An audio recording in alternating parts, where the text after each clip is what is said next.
Hémicycle de l'Assemblée nationale. Nous allons maintenant procéder au scrutin. 11 avril 2019. Voici les résultats du scrutin. Pour 147, contre 50, l'Assemblée nationale a adopté le projet de loi. Ça y est, l'Assemblée nationale vient de voter la loi Pacte, le plan d'action pour la croissance et la transformation des entreprises.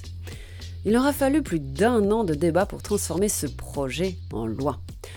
Une loi qui a pour ambition de booster l'économie de la France en aidant les entreprises à grandir, à se transformer, mais aussi en repensant l'épargne retraite des Français. Voilà les 2 axes principaux de cette loi. Alors, il y a aussi une partie consacrée à la privatisation des aéroports de Paris, de la Française des Jeux et aussi le désengagement de la participation de l'État dans Engie, mais on n'abordera pas ces aspects aujourd'hui. La loi Pacte, c'est un projet de loi. C'est-à-dire que cette loi était à l'initiative du gouvernement et non pas à l'initiative du Parlement. Proposition de loi. Le ministre de l'Économie et des Finances, Bruno Le Maire, a porté ce projet pendant près de 2 ans. Alors, on comprend son émotion lors de son dernier discours, le jour du vote définitif de cette loi.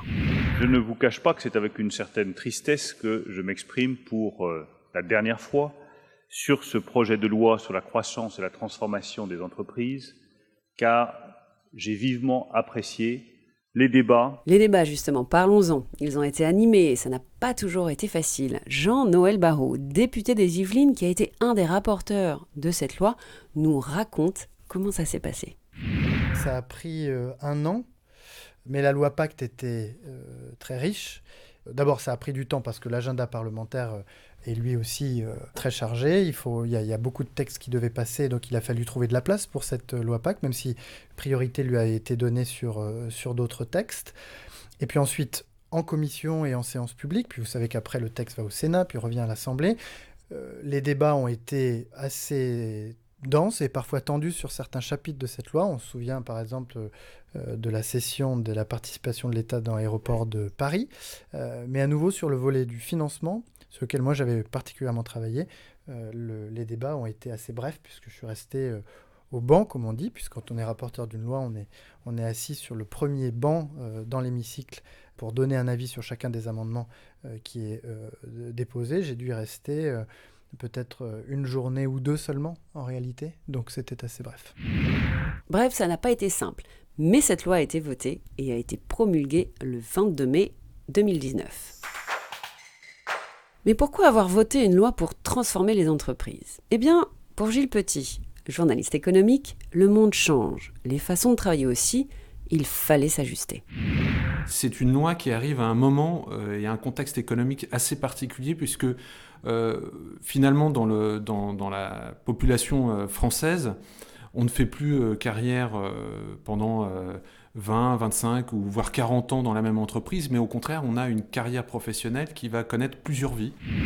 On ne reste plus toute sa vie dans la même entreprise et l'envie de devenir indépendant est de plus en plus forte. On a assisté aussi, et ça c'est lié au développement de la technologie, des nouvelles technologies, on a assisté à la volonté, en tout cas par les particuliers, de développer leur propre entreprise, de se mettre à leur compte. Aujourd'hui en France, il y a de plus en plus d'auto-entrepreneurs. Mais entreprendre n'est pas si simple. Et ça, le gouvernement et les députés l'ont bien compris. Cette loi, elle servait à dire au monde des entreprises que le gouvernement, la majorité présidentielle, le président de la République, voulait donner aux entreprises de France la capacité à grandir. En partant d'un diagnostic simple, c'est qu'on a en France de très belles entreprises, de toute taille, mais que moins qu'ailleurs, elles réussissent à grandir rapidement. Or, on est dans un monde, dans une économie où émergent très rapidement de très grandes entreprises qui atteignent parfois des tailles mondiales.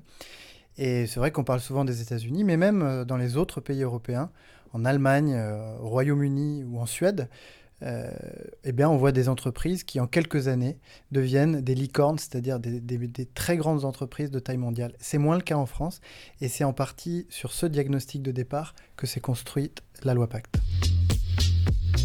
Nous avons rencontré Younes Rarbaoui, un entrepreneur qui a participé aux travaux d'élaboration de cette loi. Pour lui, l'entrepreneuriat en France est une course d'obstacles. Moi, j'ai l'habitude de dire que l'entrepreneuriat, c'est une course d'obstacles. Dans la vie de l'entrepreneur, on va rencontrer l'obstacle à la première embauche, l'obstacle au financement, l'obstacle à la création d'entreprise. C'est un travail de très longue haleine que de monter sa société et de faire en sorte qu'elle prospère à travers le temps. Et donc de toute manière, l'entrepreneuriat, c'est un peu se lancer dans cette course d'obstacles. Si on compare ce qui se fait en France avec d'autres pays européens, on voit qu'il est possible d'améliorer la phase de création d'une société. On peut dire que la situation lors des phases de croissance est similaire, mais la création est quand même beaucoup plus simple chez nos amis anglo-saxons. En Angleterre et surtout aux États-Unis, créer une entreprise, faire les actes de création, déposer ses statuts et se lancer dans une activité professionnelle nouvelle, c'est extrêmement simple. Il suffit d'aller visiter un site internet.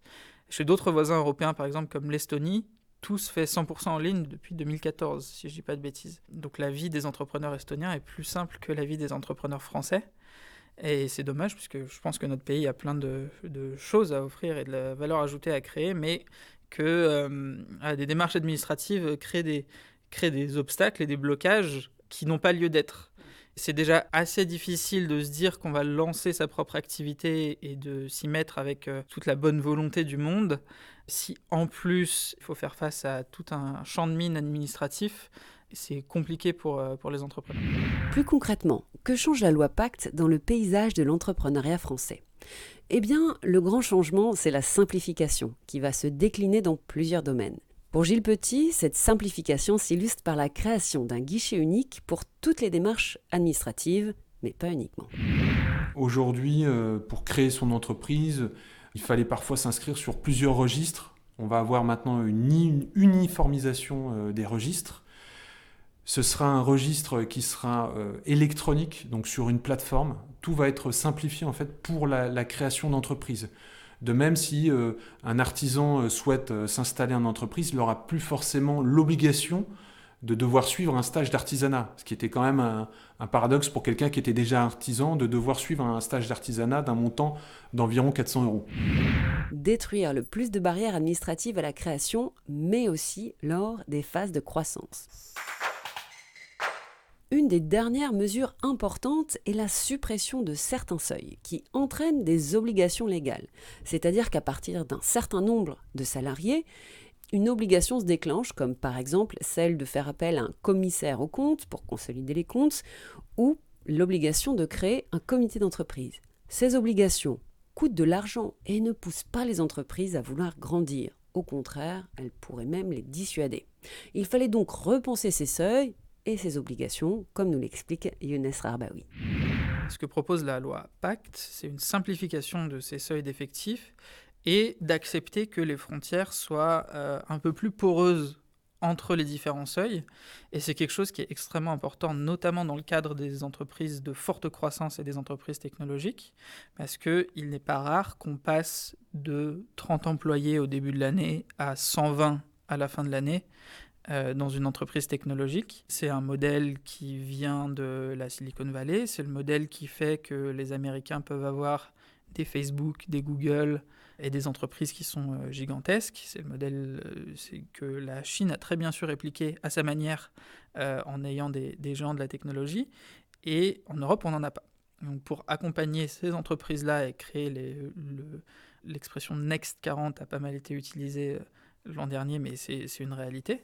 Les prochaines grosses ETI françaises deviennent des véritables ETI qui créent beaucoup d'emplois en France, qui rapportent de l'argent au gouvernement par leurs impôts et tout un tas de choses. C'est important pour elles qu'on leur rende possible leur croissance très rapide. Rendre plus poreuses ces effets de seuil, ça permet de donner la place à la croissance de ces entreprises-là. Allez, un troisième et dernier exemple, le rachat de l'entreprise par les salariés, les repreneurs salariés. C'était déjà possible avant la loi Pacte, mais c'est maintenant beaucoup plus simple, comme nous l'explique Gilles Petit. Les repreneurs salariés, ça va favoriser vraiment les très petites entreprises. Jusqu'à présent, lorsqu'un salarié d'une entreprise souhaitait reprendre l'entreprise, c'est des cas qui se posent souvent, notamment en France, ça devait concerner un minimum de 15 salariés au sein de l'entreprise. Donc autant vous dire que les très petites entreprises qui comptent 4, 5, 6 salariés n'étaient pas concernés. Donc il fallait que l'entreprise compte un minimum de 15 salariés ou qu'on puisse reprendre 30% de cet effectif. Donc aujourd'hui, pour reprendre une entreprise avec la loi Pacte, il suffira aux salariés d'avoir un minimum de 18 mois d'ancienneté dans l'entreprise. Donc ça va être vraiment intéressant. Ça va favoriser la reprise d'entreprises en France, parce qu'on sait que le tissu économique français est quand même constitué de PME, d'ETI et aussi de TPE, de très petites entreprises. Donc le fait de simplement avoir pour obligation d'être dans l'entreprise depuis plus de 18 mois, ça va favoriser effectivement la reprise des entreprises par les salariés. Donc c'est un vrai mouvement intéressant. Une des grandes ambitions de la loi Pacte est donc d'aider les entreprises. Mais une grande ambition peut en entraîner une autre. Alors le carburant des entreprises pour qu'elles grandissent plus vite et plus fort, c'est évidemment le financement. Et le financement, ça passe évidemment par l'épargne. Et donc c'est une des raisons pour lesquelles on retrouve dans cette loi Pacte, au-delà des mesures qui concernent directement les entreprises, une véritable réforme de l'épargne en France, avec notamment des changements majeurs pour l'épargne retraite et puis des changements importants pour l'assurance vie. Mais que représente exactement l'épargne retraite en France ?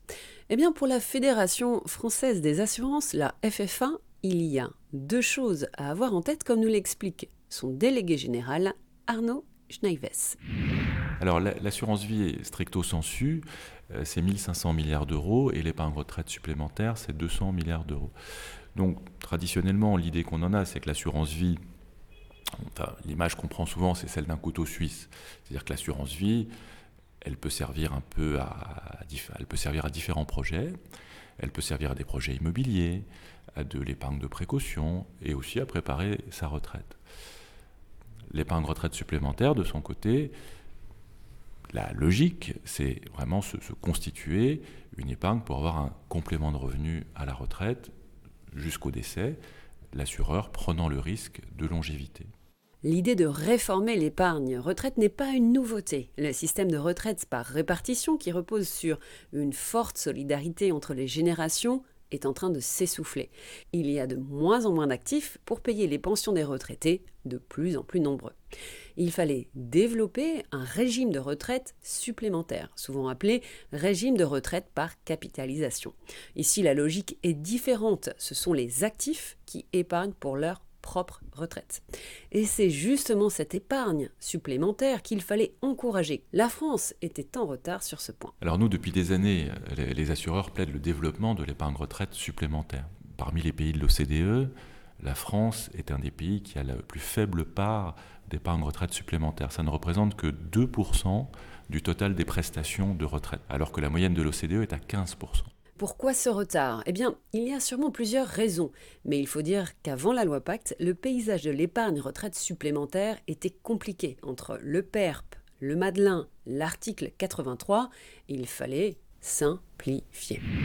Notre objectif, c'est de quand même simplifier ce système d'épargne retraite par capitalisation, parce que jusqu'à présent, vous aviez quand même 13 produits différents, d'où 13 mécanismes, 13 systèmes différents avec autant de sorties possibles et autant de contraintes et d'obligations possibles, tout en sachant qu'en plus, jusqu'à présent, l'épargne retraite n'était pas transférable.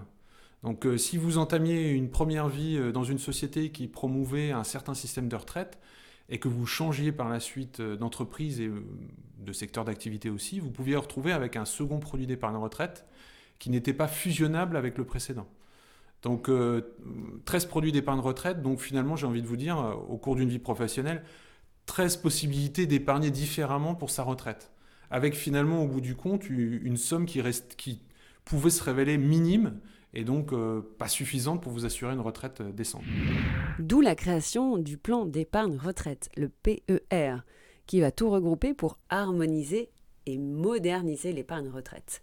Désormais, tout le monde, salarié ou indépendant, pourra ouvrir un PER qu'il gardera tout au long de son parcours d'actif. Car le PER sera passeportable d'une société à l'autre, d'une vie à une autre, qu'il ait été ouvert à titre individuel ou par une entreprise. Et ça, c'est le premier grand changement. Le deuxième changement du PER, eh bien, c'est le député Jean-Noël Barrot qui nous l'explique. Le deuxième changement, c'est la sortie qui est possible en capital, puisque l'épargne retraite, par définition, elle est bloquée jusqu'au moment de la retraite, sauf cas exceptionnel. Et on a ajouté l'acquisition de la résidence principale comme un cas exceptionnel, ce qui donne un peu plus de liberté. Et au moment de la retraite, on pourra désormais choisir entre une sortie en capital, c'est-à-dire on retire toutes les sommes accumulées, ou alors on les convertit immédiatement en une rente qui va être versée jusqu'au moment du décès.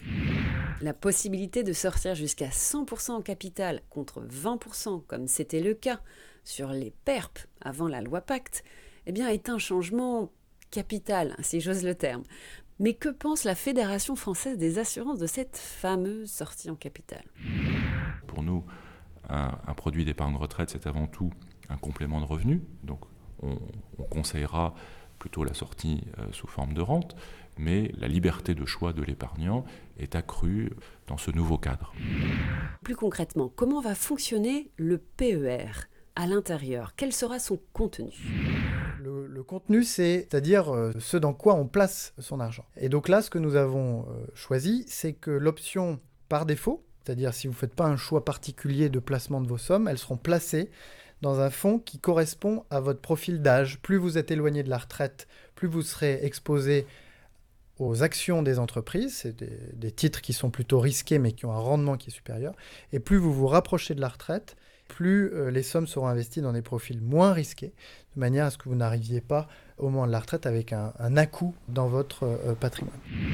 Donc les sommes versées sur le PER seront investies sur les marchés financiers via des fonds d'investissement et gérées de façon profilée, aussi appelée gestion pilotée. Ok, mais est-ce qu'il y a d'autres options ? La deuxième option qui sera obligée de vous proposer, c'est un fonds solidaire. C'est-à-dire un fonds qui investit au moins à 5 ou 10% en entreprise solidaire d'utilité sociale, le label ESUS, et qui permet à celles et ceux qui veulent avoir une épargne plus responsable de placer leur épargne retraite dans ce type de support. Donc vous aurez obligatoirement ces deux options-là. Celle qui sera cochée par défaut, c'est le placement qui s'adapte à votre profil d'âge, mais vous aurez la possibilité soit de le décocher, soit de le panacher avec le fonds solidaire. Et puis votre prestataire, il a évidemment toute liberté pour vous proposer d'autres supports, du fonds euro, des fonds classiques, si vous le souhaitez. Et la Fédération française de l'assurance, elle en dit quoi de ces différentes options ? C'est à l'épargnant de faire ses choix dans le cadre du dialogue et des conseils que son assureur lui donnera, en l'occurrence, puisque ici nous parlons du point de vue des assureurs, ça peut être aussi du point de vue de son gestionnaire d'actifs. Mais c'est toujours à l'épargnant de savoir le type de choix qu'il souhaite faire. S'il souhaite tout simplement la gestion profilée par défaut avec une grille qui est mécanique en fonction de l'âge et qui se sécurise progressivement, il pourra dire très bien, la gestion par défaut me convient très bien, et puis plus j'approche de l'âge de la retraite, plus mes placements sont sécurisés. S'il souhaite au contraire une gestion plus dynamique, eh bien il fera le choix de cette gestion plus dynamique avec son assureur ou son gestionnaire d'actifs. En résumé, le PER, c'est transférabilité, possibilité de sortie en capital jusqu'à 100%, une gestion profilée en fonction de l'âge par défaut. Et l'autre nouveauté, c'est que le PER pourra désormais être géré par un gestionnaire d'actifs, dont le métier est d'investir sur les marchés financiers. Avant cette loi, seuls les assureurs pouvaient gérer l'épargne retraite.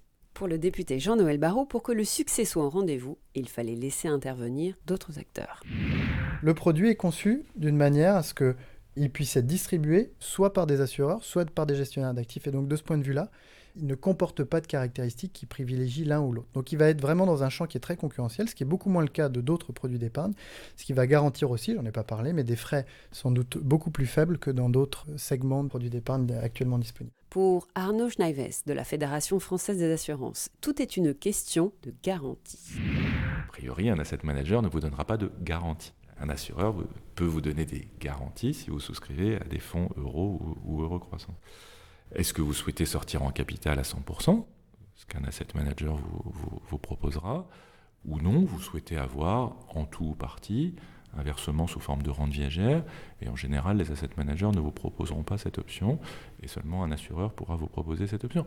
Si vous vous appuyez sur des solutions de rente, vous pouvez proposer des options favorisant une prise en charge, en tout cas partielle, de la dépendance. Par exemple, de dire « je doublerai votre rente viagère en cas de dépendance lourde », ce qui est un bout de solution pour financer le problème de la dépendance. Vous savez que c'est 2 000 € par mois le reste à charge, en moyenne, pour les gens qui sont en situation de dépendance lourde.